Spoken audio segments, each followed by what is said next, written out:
Salut les aventuriers, aujourd'hui on va vous parler du Shiba Inu. C'est un des animaux les plus populaires en Europe et ailleurs depuis quelques années et on ne sait pas résister à sa frémousse de petites peluches. Il nous vient du Japon et son histoire est à l'image de son caractère, plein de surprises. On le confond souvent avec un petit renard et c'est vrai qu'il n'a rien perdu de son tempérament de canidé sauvage. Cette petite créature s'appelle le Shiba Inu. Shiba Inu vient du japonais Inu qui signifie chien. Le terme Shiba est un peu moins clair et peut désigner les broussailles ou la petite taille. Certains proposent la traduction de petit chien des broussailles pour le Shiba Inu. Mais revenons sur son histoire et sur l'histoire des chiens dans l'archipel. Les premières traces de domestication remontent aux premières phases d'habitation des îles japonaises par l'homme, soit il y a environ 8000 ans. Nous sommes au néolithique. Les populations venues peupler l'archipel viennent probablement de la Chine et de la Corée actuelle. Les archéologues et les anthropologues les nomment le peuple de Jomon. 2 squelettes de chiens ont en effet été mis au jour dans la partie nord d'Honshu. Ces canidés mesuraient entre 36 et 50 cm. Leur origine reste mystérieuse, mais on sait déjà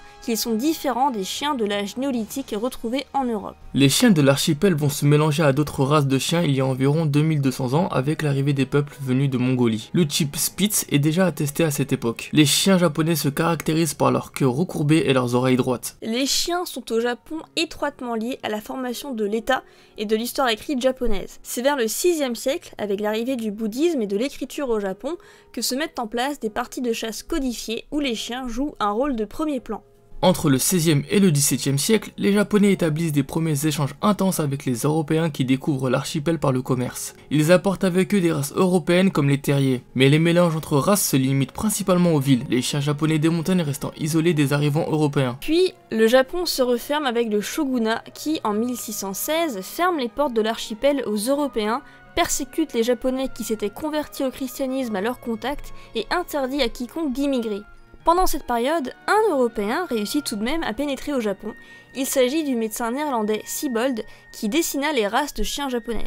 Il répertorie 2 types de chiens, ceux aux oreilles tombantes et le type Spitz à la queue recourbée et aux oreilles droites, le seul type utilisé pour la chasse. Et à la fin du 19e siècle, avec la restauration de Meiji, les Européens purent à nouveau s'installer au Japon et importèrent avec eux de nombreuses autres races qui se croisèrent aux races japonaises. Seuls les chiens des montagnes préservent la pureté de leur race. Les Akita Inu, par exemple, un type proche du Shiba Inu, connurent de nombreux croisements avec des mastifs et des Saint-Bernard. Ces croisements étaient souvent produits afin de perpétrer des combats de chiens alors très populaires. Au début du XXe siècle, les races de chiens autochtones du Japon commençaient à disparaître à cause des croisements répétés avec les races européennes. À la même période, la plupart des Japonais prirent conscience de l'importance de préserver leur patrimoine, y compris animalier. C'est ainsi que Seito décida de dédier sa vie à l'étude et à la préservation des races de chiens autochtones. Il arpenta l'archipel afin d'en faire le recensement. Les noms qui furent donnés aux différents chiens provenaient généralement de leur région d'origine. Le Shiba échappa à cette règle puisqu'il ne prit pas le nom de sa région, Nagano.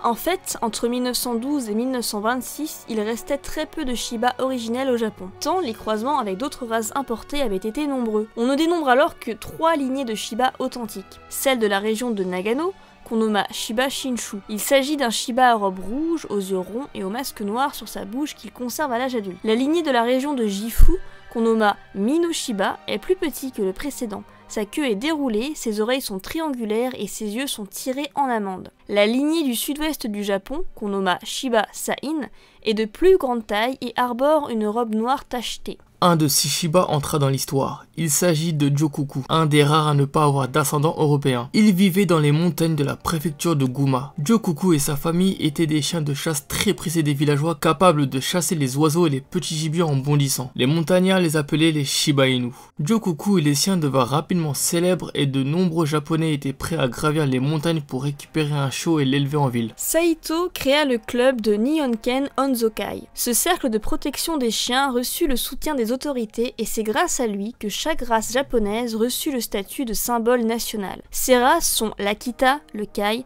l'Etsu no Inu, le Kishu, le Shikoku, l'Hokkaido et le Shiba. Le Shiba devint symbole national en 1937. Le travail du cercle aboutira également à l'établissement d'un standard pour les races de chiens japonaises en 1934. 3 membres de ce club ont étudié et contribué à la protection du Shiba. Il s'agit de Masuzo Ozaki, Tatsuo Nakajo et Geiyu Ishii. Ishikawa. En 1932, ils organisent à Tokyo une exposition visant à faire connaître au plus grand nombre ces races. 10 de ces chiens reçurent un prix, dont le Shiba Inu. Il s'appelait Tako, il avait une robe rouge et fut le premier Shiba à être enregistré au Japon. Par la suite, de nombreux Shiba reçurent de grands prix aux expositions canines de Tokyo. À la 12e, c'est le Shiba Naka qui remporte la plus haute distinction du concours. Naka surmonta de nombreuses épreuves dont des maladies et une attaque d'un chien plus grand qui faillit le tuer. Il survécut à tout et ne mourut qu'à l'âge de 16 ans. Il s'agit d'un des Shiba et des chiens de race les plus robustes enregistrés dans le monde. On compte 4 lignées prédominantes de Shiba. La lignée Akuba no Gen, la lignée Korotama ou Ishizuke, la lignée Matsumaru,